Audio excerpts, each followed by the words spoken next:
तो हम लोग वापस आ गए हैं। हम लोग अपने क्रेड वाला जो बनाने की कोशिश कर रहे थे लारावेल में, उसको हम लोग आगे कंटिन्यू करते हैं। ठीक है, तो पिछली बार हमने देख लिया था कि हमने डेटाबेस से यहाँ तक के ये चीज़ जो है शो कर दी थी। ठीक है, अब हमें क्या करना है कि इसमें हमें एक फॉर्म बनाना है जिससे हम एंट्री कर पाएँ। ठीक है, क्रेड में रीड तो कर लिया था पर क्रिएट नहीं बनाया था अपन ने, तो आज क्रिएट बनाएंगे। ठीक है, तो कुछ ज़्यादा नहीं, हम यहीं पर एक फॉर्म बनाएंगे। इस फॉर्म के क्लिक पे जो है हम डेटा की एंट्री कर देंगे, टाइटल और डिस्क्रिप्शन की एंट्री करेंगे। ठीक है, तो चलिए शुरू करते हैं। तो पोस्ट का जो हमारे पास बिलेट था इसी में ही ऊपर फॉर्म बनाना है हमको। ठीक है, तो हम एक फॉर्म बनाते हैं। ठीक है, काफ़ी हद तक PHP जैसा लगेगा। फिलहाल जो जो फ़र्क आता जाएगा वो मैं बताता जाऊँगा, बहुत ध्यान से सुनिएगा आप और समझते चलिएगा ज़रूर प्लीज़। तो पहले हम बनाते हैं, असल में इसमें क्लासेस भी होती है ना बूटस्ट्रैप में, तो हम सोच रहे हैं वो भी इस्तेमाल करते चले ताकि थोड़ी सी CSS भी ढंग की आती रहे। तो लेबल ले देते हैं पहले तो हम टाइटल, और उसका नाम आ गया टाइटल। फिर इसके नीचे हम बनाएंगे इनपुट, और इनपुट का नेम दे देंगे टाइटल। ठीक, सेम इसी तरीके से एक और बना लेंगे जिसका नाम रख देंगे हम डिस्क्रिप्शन, और डिस्क्रिप्शन डी कैपिटल कर देते हैं ताकि अच्छा लगे। फिर एक बटन बनाते हैं .btn प्राइमरी। ये सब क्लासेस हैं बूटस्ट्रैप की, आपको पता ही होंगे, नहीं पता तो कोई दिक्कत नहीं, छाप लीजिएगा। फिलहाल मेन मकसद है कि हमें क्रेड समझना है। ठीक है, उसको हमने सबमिट दे दिया। और टाइप, अच्छा इसको बटन देना चाहिए था ना अपन को, तो बटन BUTTN। ठीक है, और इसको टाइप सबमिट देना ज़रूरी है, तब वरना ये फॉर्म सबमिट नहीं करेगा। देखते हैं, हमारे पास एक फॉर्म तैयार हो जाना चाहिए। रिफ्रेश, एक फॉर्म तैयार है। देखने में कुछ खास नहीं लग रहा लेकिन है तो तैयार। कुछ क्लास इसमें भी देनी पड़ती हैं क्या? फॉर्म, ये फॉर्म कंट्रोल, देखते हैं कुछ फ़र्क आता है, नहीं आता है तो कोई दिक्कत नहीं है। अब हम लोग को तो करेक्ट समझने से मतलब है ना। ओहो, ख़राब ही कर दिया इसने, तो कोई दिक्कत नहीं। मेन क्या चीज़ चाहिए हम लोग को? मार्जिन चाहिए ना, थोड़ा सा मार्जिन दे देते हैं। टॉप का 2 3, मार्जिन बॉटम दे देते हैं 3। और मेरे हिसाब से अब ठीक है, मतलब का ये बन चुका है। अच्छा, थोड़ा सा इनको भी दे देते हैं, मार्जिन बॉटम 3, मार्जिन बॉटम 3 या 4 जो भी सही लगे। और ये अब ठीक है। ठीक है, बाकी देखिएगा आप अपना हिसाब से फॉर्म को कर सकते हैं, कोई वो इशू नहीं है। इसमें क्लास है क्या? फॉर्म कंट्रोल, देखते हैं अगर इससे UI सही होता है तो ठीक है, नहीं तो जाना। हाँ तो ठीक है, नहीं करना अपन को। ठीक है, तो फिलहाल CSS तो आपको अपने हिसाब से आप कर सकते हैं। मेरा काम यहाँ पर यह है आपको कि इसकी एंट्री, टाइटल में कुछ करें, डिस्क्रिप्शन में कुछ करें, सबमिट क्लिक करें तो डेटा चला जाए। अभी तो फिलहाल कुछ नहीं होगा क्योंकि अभी मैंने उसमें कुछ किया नहीं, मैंने HTML ही लिखी है। अब यहाँ से ध्यान से सुनिएगा कि लारावेल में क्या क्या करना पड़ता है। ठीक है, सबसे पहले तो फॉर्म से पहले हमें एक फंक्शन बनाना पड़ेगा, और फंक्शन से पहले एक राउट बनाना पड़ेगा। यानी कि हमेशा कहानी राउट से शुरू होती है। हम राउट में जाएंगे फॉर्म बनाने के लिए। याद करिए, हमने बताया था कि जब हम नॉर्मल रिक्वेस्ट यानी पेज रिफ्रेश करें तो ये गेट रिक्वेस्ट है, तो गेट से डेटा हमें दिखता चला जा रहा है।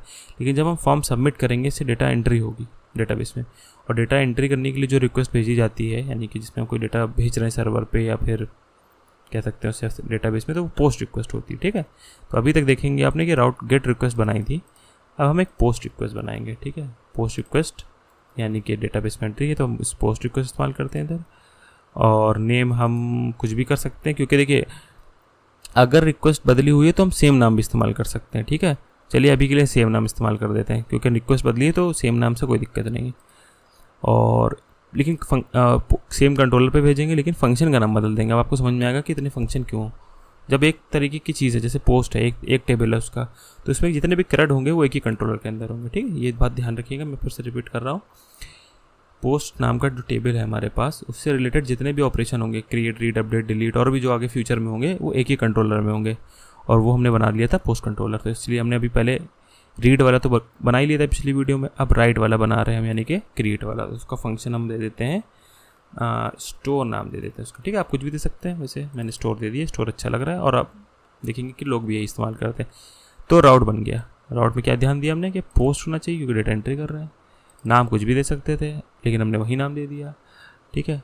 ऐसे आप गेट रिक्वेस्ट रखते हैं अगर इसकी तो दोबारा पोस्ट नहीं इस्तेमाल कर सकते हैं, ठीक है ना। एक बार एक राउट इस्तेमाल हो गया तो दोबारा उसको नहीं इस्तेमाल कर सकते हैं अगर हमने यहाँ पर चेंज नहीं किया है। अगर हमने चेंज कर दिया, गेट पोस्ट कर दिया है, तो फिर हम सेम राउट इस्तेमाल कर सकते हैं। और फिर इस पोस्ट रिक्वेस्ट को हम स्टोर फंक्शन पे डालना चाहते हैं। अब स्टोर फंक्शन तो बना नहीं है, तो चलते हैं पोस्ट कंट्रोलर में। पोस्ट कंट्रोलर में आ गए, पिछली बार इंडेक्स बनाया था, अब हम एक और नया फंक्शन बनाएंगे। इसका नाम हमने वहाँ क्या दिया था, स्टोर, तो स्टोर दे दिया हमने, ठीक है। ठीक है, अब ये फंक्शन बन गया हमारा। अच्छा, अब हम क्या करेंगे, फंक्शन में भी कुछ नहीं कर रहे हैं, ठीक है, फंक्शन को खाली छोड़ देते हैं। अब हम क्या करेंगे, इस जो हमने फंक्शन पे आएगा वो, अब इसको हम फॉर्म से पहले कनेक्ट करना सीखते हैं, ठीक है। तो अभी क्या है हमारे पास, राउट ये है ना राउट, ठीक, इसको कॉपी करते हैं, देखिएगा अभी। और हम जाएंगे इस फॉर्म में, फॉर्म के एक्शन में, जैसे कि अभी तक आप PHP में करते थे, थोड़ा सा इधर फॉर्म के एक्शन में हमने डाल दिया ये स्लैश पोस्ट, ठीक। और इसके मेथड में दे दिया हमने, क्योंकि भी मेथड है तो पोस्ट, ठीक। और एक चीज़ और करनी पड़ती है इसमें आपको यहाँ पे लिखना पड़ेगा @CSRF। ये सिक्योरिटी के लिए लारावेल ने इसमें ऐड किया है, तो ये आप भी ऐड कर दीजिएगा। इसका कभी डिटेल में डिस्कशन होगा इससे क्या सिक्योरिटी पड़ती। फिलहाल इसके बिना फॉर्म आपका सबमिट नहीं होगा, तो ध्यान से ये लगाना ज़रूर ना भूलिएगा, बिल्कुल भी, मतलब ध्यान से ज़रूर लगाइएगा, लगाना मत भूलिएगा। तो अब फॉर्म में आपने वो राउट दे दिया, मेथड दे दिया और ये दे दिया। अब इस फॉर्म का काम खत्म। अब फॉर्म जब भी आप सबमिट करेंगे तो इस राउट पर डेटा जाएगा, इस राउट पे डेटा जाएगा, यानी कि यहाँ आएगा, और यहाँ से जाएगा कंट्रोलर की स्टोर फंक्शन पे। यानी कि इस फॉर्म को जब आप सबमिट करेंगे, इस वाले फॉर्म को, तो टाइटल डिस्क्रिप्शन जो भी होगा वो इस राउट पे जाएगा पोस्ट रिक्वेस्ट के साथ। पोस्ट रिक्वेस्ट पे, इस राउट पे पोस्ट रिक्वेस्ट पे ये वाले कंट्रोल पे भेजा जा रहा है, और इस कंट्रोलर के कौन से फंक्शन पे, स्टोर पे। तो अब स्टोर पे हम बाकी कोड लिखेंगे जो मेन है हमारे डेटाबेस सेंटर के, जैसे हम पढ़ चुके हैं MVC में कंट्रोलर में मेन प्रोसेसिंग होती है और मॉडल को यूज़ करके डेटाबेस में एंट्री कराई जाती है, ठीक। तो सबसे पहले हम क्या करेंगे, यहाँ पे एक पैरामीटर देंगे, जैसे आपने फंक्शन में देखा होगा, एक नाम है उसका रिक्वेस्ट, ठीक है। ये जो इंपोर्ट होता है ना रिक्वेस्ट, अब इसका काम है, तो हम यहाँ लिखेंगे रिक्वेस्ट और एक यहाँ एक वेरिएबल बना देंगे रिक्वेस्ट नाम का, ठीक है। ये बड़ा काम आएगा, ये हमें फॉर्म में जो चीज़ें हैं वो दे देगा। आप याद करिए PHP में हम फॉर्म की वैल्यू कैसे लेते थे, इस तरीके से कुछ लेते थे ना। अब इससे ना लेके हमें इसी से मिल जाएंगी, और इससे इस्तेमाल करना आसान है। आगे आप देखेंगे इससे वैलिडेशन करना भी बहुत आसान है। चलिए फटाफट करते हैं। सबसे पहले क्या करेंगे, किस मॉडल में हमें एंट्री करानी, पोस्ट मॉडल में करानी, वो इंपोर्ट है, ठीक है, इंपोर्ट है, सबसे पहले ये चेक कर लेंगे। उसके बाद अब हम इस मॉडल को इनिशिएट करेंगे, यानी मॉडल में जब डेटा डालते हैं तो मॉडल इस तरीके से हम पहले बनाते हैं। एक रो बनाई हमने मॉडल में, ठीक, एक रो बन गई इस तरीके से, लेकिन इस रो में भी कोई एंट्री नहीं हुई है। तो एंट्री करने के लिए हम क्या करेंगे, पोस्ट एरो लगाएंगे, जो डेटाबेस में नाम है फील्ड का, क्या डेटाबेस में नाम था, टाइटल इक्वल्स। अब उस रो के टाइटल फील्ड में हम क्या डालना चाहते हैं, जो हमने फॉर्म से डेटा भेजा था, और फॉर्म से जो हमें डेटा उठाना है वो आता है रिक्वेस्ट में, और रिक्वेस्ट के अंदर टाइटल में, क्योंकि फॉर्म में, और ये नाम होना चाहिए जो हमारा फॉर्म में नाम है। ये देखिए ये नाम है, जो ये नाम है वो यहीं पर हम इस्तेमाल करते हैं रिक्वेस्ट के साथ। और पोस्ट जो हमने ये मॉडल बनाया है, ये टाइटल जो है ये है डेटाबेस में, तो ये टाइटल वाला जो है ना, ये डेटाबेस वाला नाम हमने दिया है। अगर वहाँ पर कुछ और होता तो हम यहाँ पर भी कुछ और लिखते इस, ठीक है। तो ये हमारा याद होना चाहिए, हम पूछेंगे आप लोगों से और आप लोग कमेंट में बताएंगे जैसे भी, लेकिन ये चीज़ बहुत ज़्यादा ध्यान रखने वाली है कि इधर क्या लिखते हैं उधर क्या लिखते हैं, ठीक है। तो इसको पढ़ेंगे कैसे कि पोस्ट के टाइटल में हमने डाल दिया रिक्वेस्ट से जो हमें टाइटल मिल रहा था। सेम इसी तरीके से डिस्क्रिप्शन डाल देंगे, डिस्क्रिप्शन जो ये भी डेटाबेस वाला डिस्क्रिप्शन है, और हमने नेम भी वही दिया है तो नेम भी वही लिख देंगे। लेकिन चेक कर लेंगे कि यहाँ जो नेम दे रहे हैं वो फॉर्म में होना चाहिए, फॉर्म में दिखा दे रहे हैं आपको, लेकिन नाम है डिस्क्रिप्शन का। तो यहाँ से जब जो डेटा जाएगा वो हमें यहाँ मिलेगा, ठीक। तो हमने रो में डेटा डाल दिया, बस हमें रो को सेव करने की ज़रूरत है, तो आपको लिख देंगे हम, तो आप सेव, और आप देखेंगे कि ये काम हो गया डेटाबेस में एंट्री का। डेटाबेस में एंट्री इस तरीके से करते हैं हम लारावेल में, ठीक है। एक मॉडल बनाते हैं, टाइटल में टाइटल डाल दिया, डिस्क्रिप्शन डाल दिया, उसको सेव कर दिया।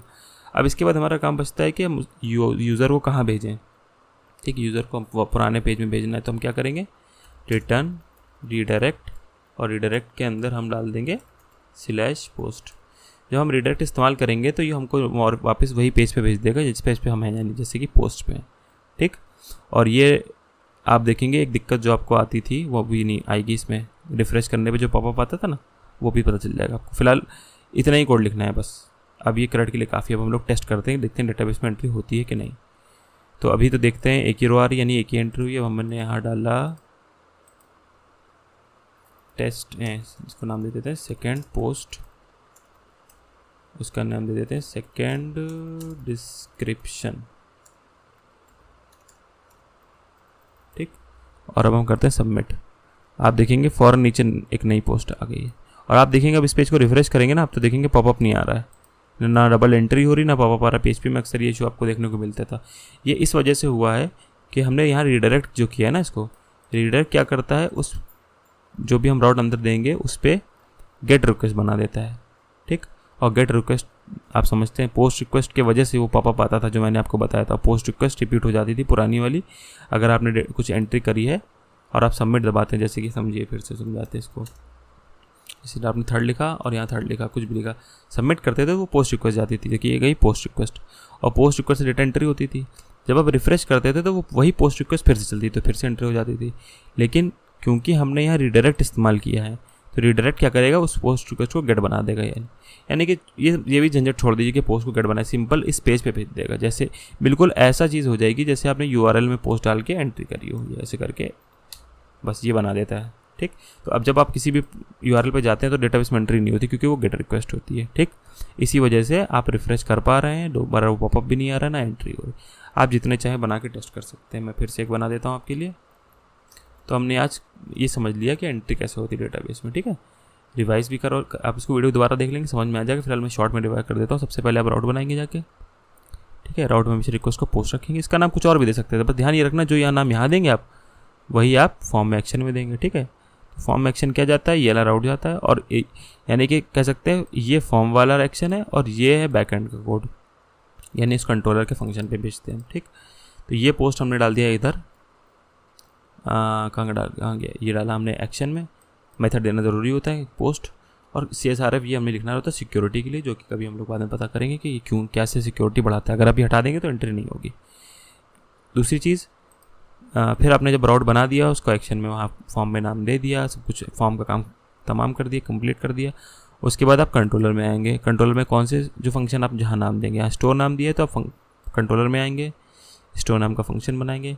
कुछ नहीं, 4 लाइन में काम हो जा रहा है। क्या हो रहा है, आपने एक पोस्ट नहीं बनाई, उस पोस्ट के टाइटल में रिक्वेस्ट से टाइटल ले लिया, रिक्वेस्ट में टाइटल और डिस्क्रिप्शन ये फॉर्म से जो आ रहा है, डिस्क्रिप्शन में फॉर्म से डाल दिया, और फिर इसको सेव कर दिया। सेव करने के बाद उसको वहाँ भेज दिया, और वहाँ पर जैसे कि आप देख ही रहे हैं, आपको बाकी चीज़ें दिख ही रही थी तो दिखेंगी। जैसे हमारे पास लूप लगा हुआ, बस इतना ही था। इसमें कोई सवाल हो तो पूछिएगा। अभी आज के लिए इतना ही रखते हैं।